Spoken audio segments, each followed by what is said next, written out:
Hai, Halo, aku Mara Esteglal aku Mardeong. dan kita hari ini lagi di L Cinema Talk.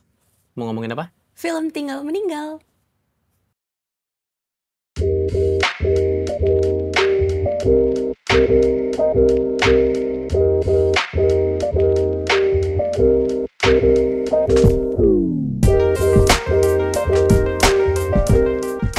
Semuanya boleh lebih rapat lagi? 1, 2, Di pemakaman tuh foto senyum gak ya? 3.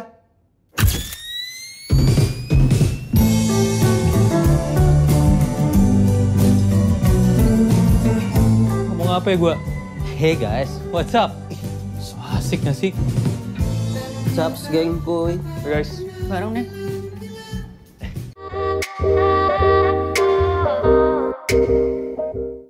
reaksiku gini, karena waktu itu Christo menceritakan ke aku, Chris Emmanuel selaku sutradara menceritakan aku soal premis ceritanya dulu sebelum skrip, dan dari situ pun aku juga ngerasa bahwa karakter yang ingin dia bawakan atau Gemma yang aku perankan ini penting sekali ditampilkan karena dia menyuarakan keresahan-keresahan dalam otak banyak orang tapi tidak bisa dibicarakan biasanya.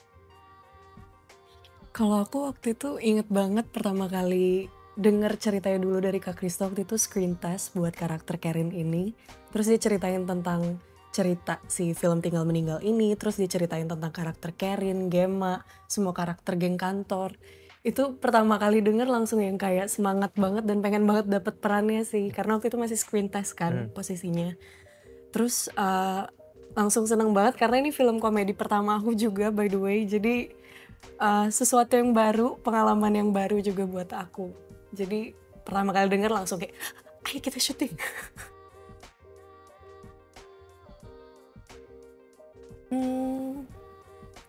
Kayaknya sedikit cerita dari pengalaman kita waktu nonton pertama kali. Ini unik karena reaksi setiap penontonnya itu beda-beda terhadap setiap scene. Jadi kayak misalkan waktu itu aku duduk di sebelah Kalinda, manajer aku. Itu kayak di saat aku ketawa, Kalinda tuh yang kayak, ini kita ketawa gak sih? Boleh gak sih? Gitu. Jadi kayak, apa ya, unik banget sih menurut aku.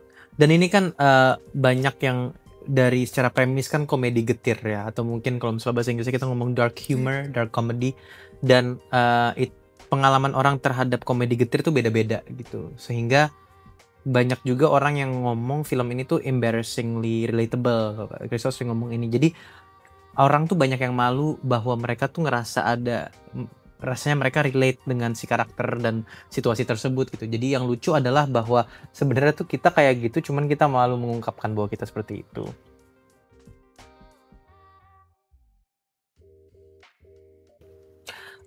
Gemma ini tuh sebenarnya ada dua macam ya. Ada Gemma yang di depan orang-orang dan juga ada Gemma yang ketika dia sendiri. Tantangan terbesarnya biasanya tuh karena ketika dia lagi sendiri dia menunjukkan segala perbuatan atau perilaku yang ada di otaknya. Jadi memerankan seorang karakter yang benar-benar melakukan apa yang ada di otaknya. Kayak contoh kita lagi ngomong gini, aku lagi ngomong sekarang tiba-tiba aku ngerasa overthinking, apakah aku benar tadi ngomongnya, atau aku lagi di mana di ruangan, cara duduk aku benar, itu semua ditunjukkan ketika dia lagi sendiri. Dan ketika dia lagi sama temen, tantangan terbesarnya adalah bahwa dia harus menyembunyikan segala keanehan dan keawkwardan dan kecanggungannya dia, tapi juga ingin mencoba fit in terhadap teman-temannya. Jadi kecanggungan adalah driving force dari karakter aku, dan kadang kecanggungan itu yang kita sering lupa, kecanggungan dan dan ketidaknyamanan tuh mukanya banyak gitu. Banyak cara menunjukkan rasa canggung, dan menunjukkan semua rasa canggung itu adalah satu tantangan.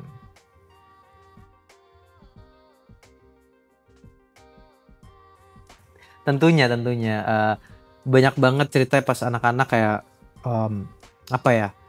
untuk mendapatkan perhatian, mungkin bukan biar mendapatkan perhatian dari banyak orang, tapi lebih kayak aku lagi cerita terus tiba-tiba mungkin nggak sesuai nih detailnya pas aku kecil, akhirnya karena itu mendapatkan ketawa dari orang, akhirnya aku lanjutin kebohongan itu. Jadi sebenarnya ini mungkin sering terjadi ya, kalau kita pikir-pikir, melebay-lebaykan cerita, exaggerating satu cerita is somewhat bohong gitu, and we do it agar kita dapat respons yang baik gitu. Dan jadi yang dilakukan Gemma itu mungkin ekstrim karena kebohongannya itu surrounding hal-hal meninggal atau duka gitu, sorry, atau duka. Tapi kalau misalnya kita lihat apa kita sering bohong walaupun nggak related to duka tuh sering gitu, dan berarti proses yang dilakukan Gema itu adalah satu hal yang lazim. Nah cuman Gemanya itulah karena dia kadar kira-kira yang normal yang mananya tuh udah mulai agak dipertanyakan, maka di situ dia kayak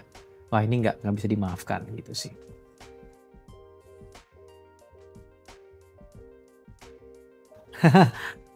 Banyak, tapi yang menurut aku sangat menarik adalah ketika kelar syuting, berapa minggu setelah kelar syuting tuh aku ngerasa ketika aku ketemu teman-temanku terus dipeluk atau dirangkul atau ketika tos terus tosnya lebih lama dari 2 detik gitu kan, sering banget kita jadi kayak tos terus lama gitu.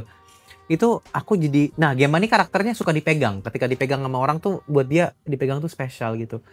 Pas setelah aku syuting aku tosan sama orang lama atau dirangkul orang tuh menurut aku jadi spesial, sehingga pas mereka copot tangannya tuh aku jadi sedih kayak ya, jadi aku merasakan apa yang dirasakan Gema, kesedihan tersebut gitu sih.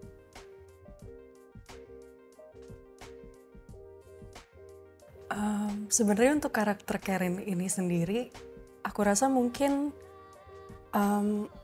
dia itu lebih berani bersuara ketika dia ngerasa ada yang gak sesuai dengan standar yang menurut dia benar gitu. Jadi ketika dia ngerasa kayak, oh ini gak seharusnya kayak gini, dia bakalan ngomongin langsung ke orangnya dengan cara dia sendiri yang kadang-kadang memang agak, apa ya, tidak terduga gitu. Cara-cara yang dia pilih buat ngomonginnya gitu.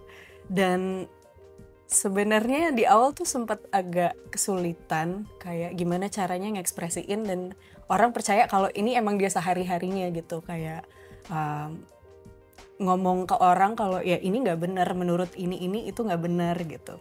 Dan sempat nggak enak juga sama Kak Ardit awalnya karena ada beberapa adegan yang harus mukul, terus yang kayak harus nyentil gitu-gitu. Dan tapi Kak Arditnya juga baik banget, jadi kayak ketika harus tektokan sama Kak Ardit jadi seru banget sih. Seru banget.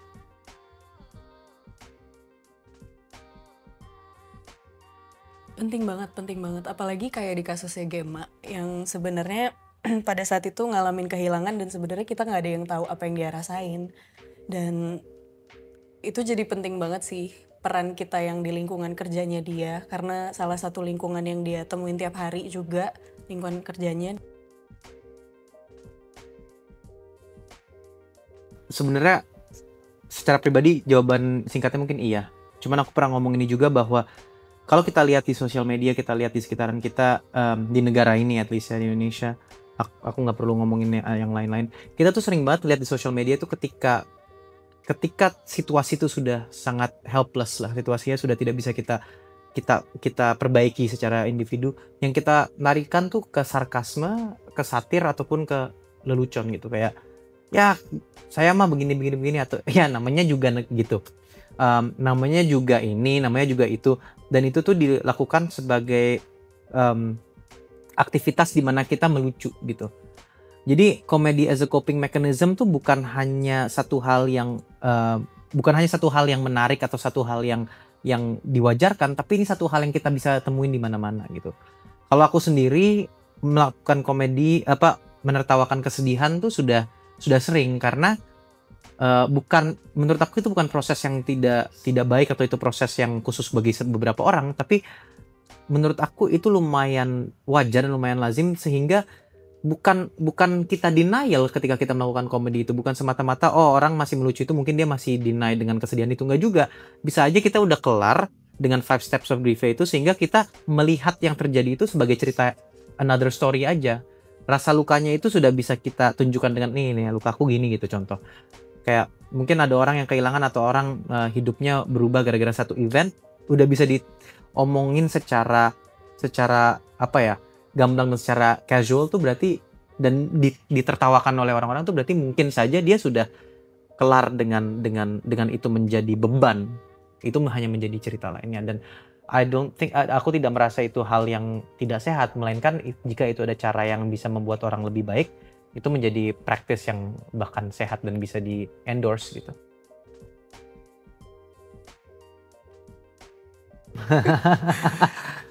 Iya, banyak banget ketawa, sangat cepat, walaupun ini di situasi yang kita nggak ayo harus serius, harus profesional, atau kayak aduh bercanda mulu. Nggak, kita dua-duanya dapat dan selalu on time. Akhirnya nggak pernah telat, kita nggak pernah ngaret. Dan tapi semuanya prosesnya very light, very very cheerful. Nggak ada tuh yang stressed out, nggak. Dari aku sih gitu. Sebenarnya jadi salah satu challenge terberat itu karena kerjasama bareng Kak Aco, Kak Adit, Mario, dan Nada.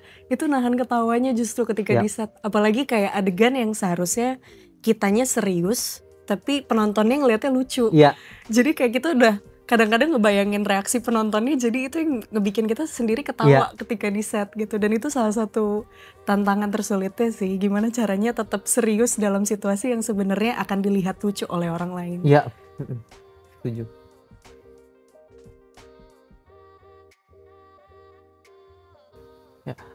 Mungkin ketika kita ngomongin dark jokes itu kan di sekitaran kita masih suka ada miskonsepsi ya, masih ada suka kesalahpahaman bahwa ketika kita ngatain kemalangan orang itu dark joke. Sebenarnya kan biasanya aturan dark jokes adalah ketika aku yang malang maka aku boleh menertawakan kemalanganku gitu kan. Ketika aku malang dan kamu malangnya sama, kita bisa menertawakan kemalangan kami. Tapi ketika orang itu sendiri yang kurang beruntung kita ketawain, itu kan nggak boleh. Nah, kadang tuh ketika kita memisahkan antara kemalangan orang lain dengan kemalangan kami sendiri, in this case karakter kita itu kita tahu kesedihannya seperti apa, itu lama-lama secara natural tuh menjadi kesedihan kita sendiri sehingga menjadi lucu gitu. Dan kadang tuh proses menceritakan dark joke atau komedi getir lah kita sebut, itu tuh butuh yang kita sebut at least waktu itu kita ngomongnya butuh feedback gitu. Contoh, aku dengan Mawar terus aku lucuan kayak, ya aku kan sedihnya ABC.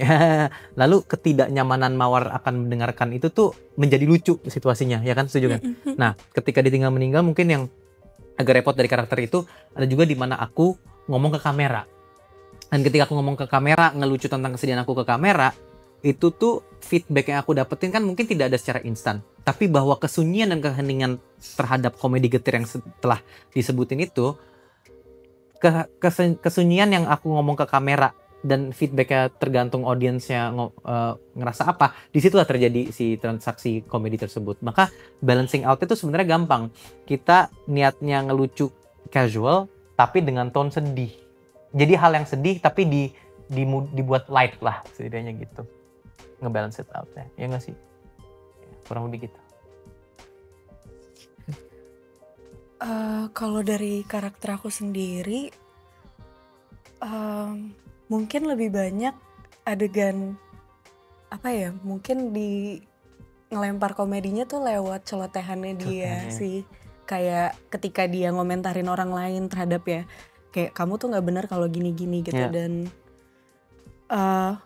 aku malah lebih banyak ngeresponin dark jokes-nya orang lain gitu. Dan kayak yang disampaikan Omara tadi, situasi itu lucu juga karena ada teman-teman yang sebenarnya nggak nyaman ketika di situ karena mereka sebenarnya nggak relate sama cerita itu dan bingung harus ngapain. Kayak ini sebenarnya lucu nggak sih, salah nggak sih kalau misalkan kita ketawa, tapi kalau misalkan kita nggak ketawa juga nggak enak dianya karena dia udah ngelucu gitu. Jadi kayak situasi awkward itu gitu. Sebenarnya tuh karakter Mawar tuh menarik ya, karena let's say aku jatuh dari sepeda gitu ya. Aku jatuh dari sepeda terus untuk 1 minggu aku pakai crux ya harus, atau di gips lah apalah, kayak nggak bisa. Terus aku kayak tiba-tiba kita lagi ngomongin soal lari, terus aku bilang, ya pengen lari tapi aku lagi pincang lagi gitu, ngomongnya gitu. Nah itu kan untuk kayak gitu kan ya sebenarnya itu udah cukup dark joke. Tapi yang membuat karakter Mawar itu sangat menarik ya, dia sebagai Karen, karena dia tiba-tiba, oh my god Omara, kamu nggak boleh ngomong pincang, kamu tuh nggak sensitif dengan orang-orang yang dari lahir pincang. Itu kan menjadi apa sih, kenapa lu terlalu sensitif gitu kan. Dan hal proses bahwa dia itu offended dan dia tersinggung akan jokes yang aku bilang, lah kan gue pun pincang nggak bisa lari, itu tuh membuat karakter dia sangat menarik dan lucu gitu. Karena kayak lu kenapa sih gitu kan.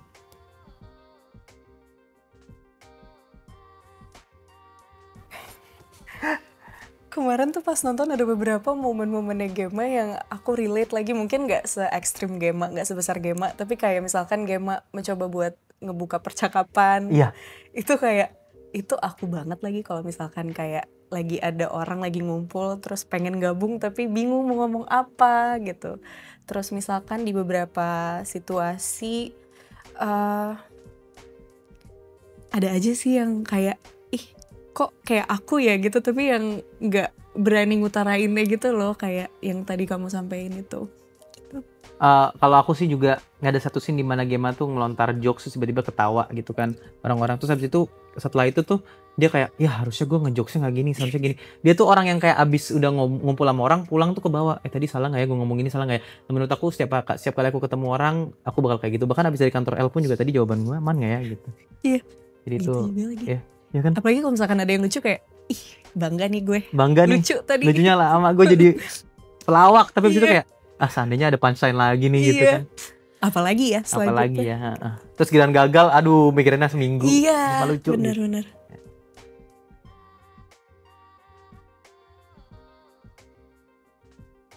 Ini jawabannya agak serius menurut aku tuh terkadang kita sebagai warga Indonesia tuh dipaksa untuk masuk atau fit in atau menyesuaikan diri terhadap satu budaya atau satu lingkungan sosial yang bahkan kita nggak tahu aturannya seperti apa.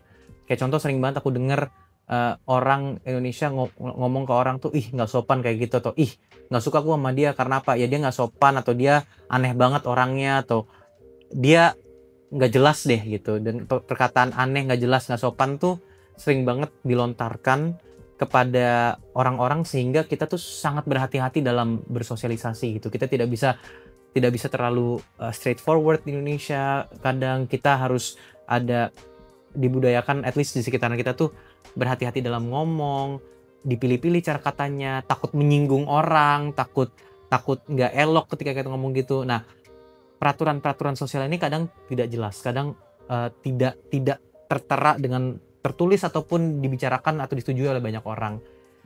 Film ini menceritakan tentang orang yang struggle untuk menyesuaikan diri terhadap satu lingkungan karena dia tidak tahu lingkungan itu maunya apa. Menurut aku, ketika kita relate terhadap si karakter itu yang tidak bisa menyesuaikan diri terhadap orang, maka kita harus nonton film ini. Jika kamu tidak relate dengan orang itu, kalau kamu ngerasa ya aku aman-aman aja, mungkin ini harus kamu tonton karena mungkin kamu di lingkungan yang diprotes oleh orang-orang. Mungkin kamu menjadi orang-orang yang tidak peka bahwa kita tuh sebenarnya ada nggak ya aturan-aturan sosial yang kita pahami gitu. Jadi ini bisa menjadi bahan refleksi di mana kita ini mempertanyakan aturan-aturan sosial yang mungkin tidak tertera jelas, gitu. Tidak ditulis dengan jelas, tidak disetujui dengan jelas pula gitu. Itu sih menurut aku. Jadi bahan refleksi mungkin. Kalau dari aku setuju banget sama yang Omar sampaikan tadi, dan mungkin sedikit cerita pengalaman ketika nonton kemarin. Itu pengalaman menurut aku yang unik banget karena kayak ketika kita di satu studio punya reaksi yang berbeda-beda terhadap satu scene. Terus juga karakter Gemma ini yang dinilai ya berbeda pada awalnya gitu, makin lama tuh makin kebuka kalau misalkan karakter dia sekarang itu terbentuk dari masa lalunya dia gitu. Dan banyak banget sih pelajaran-pelajaran tersirat yang diambil dari film ini menurut aku, dan pengalaman ketawa di sebelah orang lagi kayak bingung harus ngapain itu seru banget, kayak sambil ngeliat sebelah gitu ketika nonton. Jadi harus banget nonton nanti tanggal 14 Agustus.